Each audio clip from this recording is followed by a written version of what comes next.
श्री राम जय जय राम। भगवान विष्णु के अवतार श्री राम का नाम कौन नहीं जानता है। रामायण महाकाव्य के रचयिता महर्षि वाल्मीकि ने अपने ग्रंथ में लिखा है कि भगवान श्री राम में वैदिक सनातन धर्म की आत्मा कहे जाने वाले सभी गुण विद्यमान हैं। भगवान राम को पुरुषों में सबसे उत्तम पुरुष अर्थात मर्यादा पुरुषोत्तम भी कहा जाता है। आइए जानते हैं भगवान राम से जुड़े कुछ रोचक तथ्यों के बारे में। भगवान श्री राम का जीवन परिचय। त्रेतायुग में जन्मे भगवान श्री राम अयोध्या के महाराज दशरथ के सबसे बड़े पुत्र थे। लक्ष्मण, भरत, शत्रुघ्न राम के भाई थे। भगवान राम की मां कौशल्या थी और शेष सुमित्रा और कैकेयी के पुत्र थे। भगवान राम का विवाह मिथिला नरेश राजा जनक की पुत्री सीता के साथ हुआ था। लक्ष्मण की पत्नी उर्मिला, शत्रुघ्न की पत्नी श्रुतकीर्ति और भरत की पत्नी मांडवी थी। विवाह के पश्चात भगवान राम को राजा दशरथ ने रानी कैकेयी के कहने पर 14 वर्ष के लिए वनवास पर भेज दिया था। क्योंकि एक वचन के अनुसार कैकेयी राजा दशरथ से कुछ भी मांग सकती थी, तो रानी कैकेयी ने दासी मंदोदरी के उकसाने पर भरत को अयोध्या का राजा बनाने और राम को वनवास देने की इच्छा जताई और पिता की आज्ञा का पालन करके भगवान राम सीता और लक्ष्मण के साथ वन की ओर चले गए। भगवान श्री राम का महत्व। ब्रह्मा, विष्णु तथा महेश में से भगवान विष्णु ने संसार की भलाई के लिए कई अवतार लिए हैं। भगवान विष्णु द्वारा कुल 10 अवतार लिए गए, जिसमें से भगवान राम 7वें अवतार माने जाते हैं और यह अवतार भगवान विष्णु के सभी अवतारों में से सबसे ज्यादा पूजनीय माना जाता है। भगवान श्री राम के बारे में महर्षि वाल्मीकि द्वारा अनेक कथाएं लिखी गई हैं। वाल्मीकि के अलावा प्रसिद्ध महाकवि तुलसीदास ने भी श्री राम के महत्व को लोगों को समझाया है। भगवान राम ने कई ऐसे महान कार्य किए हैं जिसने हिंदू धर्म को एक गौरवमयी इतिहास प्रदान किया है।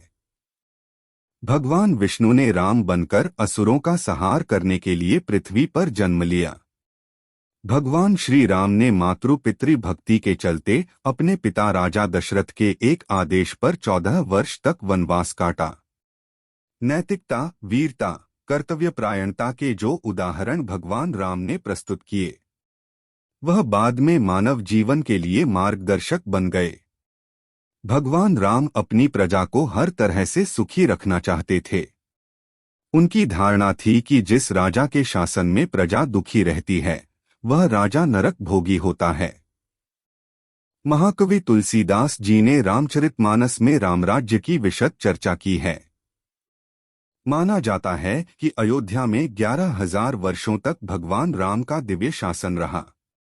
वनवास के दौरान भगवान श्री राम ने देश के सभी आदिवासियों और दलितों को संगठित करने का कार्य किया और उनको जीवन जीने की शिक्षा दी।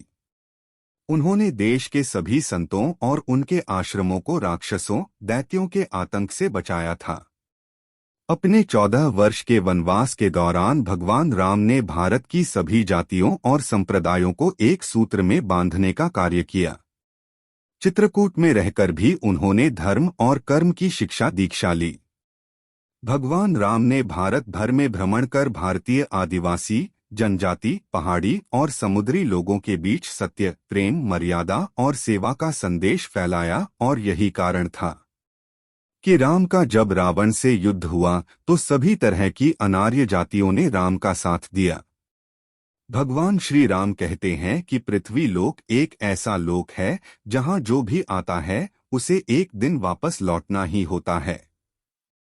ठीक इसी तरह श्री राम भी अपना मानवीय रूप त्याग कर अपने वास्तविक स्वरूप विष्णु का रूप धारण कर बैकुंठ धाम की ओर चले गए। क्या आपको भगवान राम के बारे में ये 10 बातें पता है?